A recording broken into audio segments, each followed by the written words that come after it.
I talked to my team about this week. I was really surprised, kind of a pickup that we're starting to see in the real estate market in Tampa Bay. A few things happening in Florida specifically, unique to our state, that I think are going to have our real estate market outperform other markets across the country as we move into the second half of the year, because look, that's where we're at. The first thing that I want to talk about is interest rates, because a lot of people have this wrong. I want to dispel a few myths. Interest rates, when they're dropping, certainly impact affordability and open up new segments of buyers. There's always this belief that if interest rates aren't dropping or getting more affordable, that the real estate market won't improve. And what I think we've seen recently is actually the opposite of that, because people, believe it or not, when rates are dropping, they fence sit. They sit on the fence and they say, oh, well, rates are going to keep dropping, so I'm just going to wait. And so what ends up happening is, while more buyers might be opened up to the market, until interest rates have really kind of established a pattern for dropping over a long period of time, it doesn't change things that much. It actually kind of gridlocks things. So we've recently started hearing rumors. We have a new Fed chair, and there's a lot of discussion about a possible increase in interest rates. So people might think, oh goodness, an increase in interest rates is going to crush the market. Well, fortunately, we have some tax things happening in Florida that are causing people to move here, and that are causing people to decide to occupy our state as a resident prior to the end of the year, because if they don't and it passes, then they wait for 5 years. So there's some major property tax relief coming that is going to, if it passes the 60% supermajority vote in November, it would go into effect in the following, tax year, and it would basically increase the homestead exemption for $50,000 to $250,000. And then I think it was a year or two later, it goes up to $500,000. And then after that, they haven't really adjusted what they're going to do, because that covers most homeowners. It covers most people that, need the affordability. These things are causing our market to improve at the same time that interest rates have risen and aren't expected to go down. So what we've seen happening, obviously, is this movement of people off the fence because of the property tax, provisions, because the reduction in property taxes starts to get payments in line with what they were when interest rates were really low. If someone that has a, $400,000 house now has a $250,000 exemption instead of a $50,000 exemption, their tax bill is massively lower, meaning their total mortgage payment is massively lower.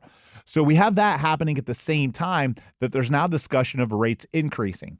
And what I've learned in this business over the years is, I think about real estate, a lot from a business and financial perspective. A lot of people think about it a little bit more emotionally. And, when emotion gets into play, fear is the biggest motivator. So there's now a fear that we might see rates rise. So what's happening in the short term is that consumers are now saying, you know what, 6 is better than 7. If I wait and rates rise, it could get worse. And that's actually motivating people, in my experience, potentially in some scenarios, more than the potential for rates dropping. Because rates dropping, people think, oh, now we're going to go on a rate dropping pattern. Maybe I should sit on the fence and wait for a while. That's not the reaction that you have with the potential of rates increasing. Because if we do see Fed rate hikes and we do see mortgage rates rise more, then there's a risk that if someone can afford it right now, because there are plenty of consumers that have looked at buying real estate in the last 6 months or a year that can't afford the current rates. They're just choosing not to because they either don't like them and want them to go down, or they're preconditioned because they've bought a home prior when it was a much lower rate, and they're having a hard time kind of accepting the new rate. Well, the easiest way to get someone to accept the rates where they are today is to tell them, you know what, if you wait too long, they're going up. So what's happening is the convergence of those two things are actually helping balance our real estate market and stabilize it a little bit and improve it compared to last year. So I want to talk about the real estate statistics that came out from the Suncoast Tampa Association of Realtors. We only had the statistics for May.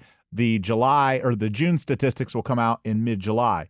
So there were 4,889 homes sold in May of this year. Compared that to 4,571 in May of last year. Now, we're not quite back to May of 24 or May of 23 or May of, 22 yet, but we're heading in the right direction. We have an increase year over year in home sales. And we were for a long time experiencing, kind of annual decreases for a lot of the last year. The next thing that I want to talk about is the month supply of inventory and the inventory of homes available. We're a little above 19,000 homes available. That is the lowest number that we've seen since December of 24. So the lowest number of homes available since December of 24. So what's happened and what we're seeing is people that can't sell, that don't have the equity, that bought at, kind of higher prices, they're coming off the market. The people that are hitting the market are the ones that see what's happening, that want the property tax, provision protection on maybe a more expensive home, or they're starting to get comfortable and realize that, hey, look, I don't want to go from a 3% interest rate to a 6%, but I certainly don't want to go from a 3 to a 7, so I might as well act now. So that fear is actually motivating some transactional activity, and it's bringing some homes off the market. So we are now at 3.97 months supply of inventory, which is still considered a balanced market, but leans towards the seller's market. There are a lot of neighborhoods, and in fact, we saw it this week. We had homes in Safety Harbor, Palm Harbor, Clearwater, and South Tampa that had bidding wars on them.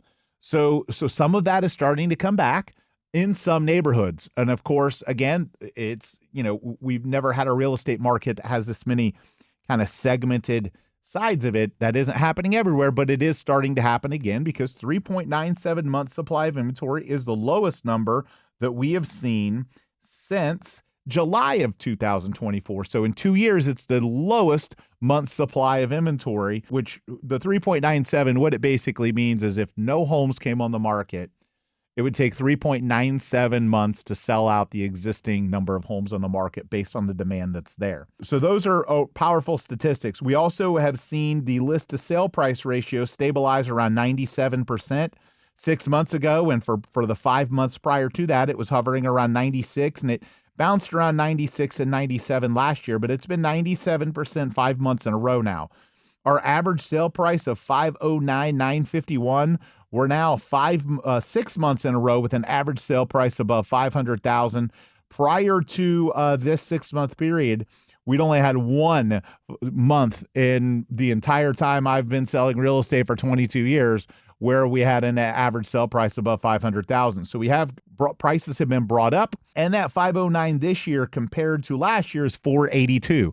So we're seeing year over year appreciation, not depreciation. Now we're seeing month over month, some month over month appreciation because we saw higher prices earlier in the year for the average, but year over year, we're still seeing gains. So the idea that our market, in Tampa is crashing or weak or problematic, it's still not great, okay? It's still not peak level euphoria. We're not in a boom or anything, but it's better than last year. We are seeing more sales, higher prices, and lower inventory. Now, again, that certainly is being impacted by more activity in the $1 million plus homes. We're seeing more wealthy people move here right now to take advantage of our state's tax policies compared to what's happening in other states. So that's pulling the average a little bit. And there's still a lot of, parts of the market that are considered depressed. So it's wild because we're seeing, some neighborhoods get bidding wars. And then some neighborhoods where homes are selling for less than what they were bought for in 2022, and those people have to be short sales. So I want to talk about the neighborhoods or the segments that aren't performing as well. The ones that are performing great, luxury, waterfront, kind of those historic hot neighborhoods, the South Tampas, the Carrollwoods, those kind of stalwarts that have been, strength of our real estate market for a long time. Where it's not performing well, new construction communities where homes are still being built that, you bought in, sometime between maybe 22 up until, 25, you're going to struggle to sell. If the builder's still selling, they're going to be offering incentives that you can't beat. And they're going to be selling probably around the same price that you bought at. You're going to lose money to sell. Those people, unfortunately, are becoming short sales. And we're helping a lot of them avoid foreclosure and still be able to move, but they're just not able to profit. Also, condos. The condo market is still very challenging. We're seeing a lot of depreciation in the condo market simply because of some of the new rules. Those are properties that are harder to finance, and some communities and HOAs have some challenging financials. So condos not doing great. single-family homes that new construction single-family homes that are still being built, those are not doing great. And then obviously those kind of feeder neighborhoods to some of those communities, because those are comparables.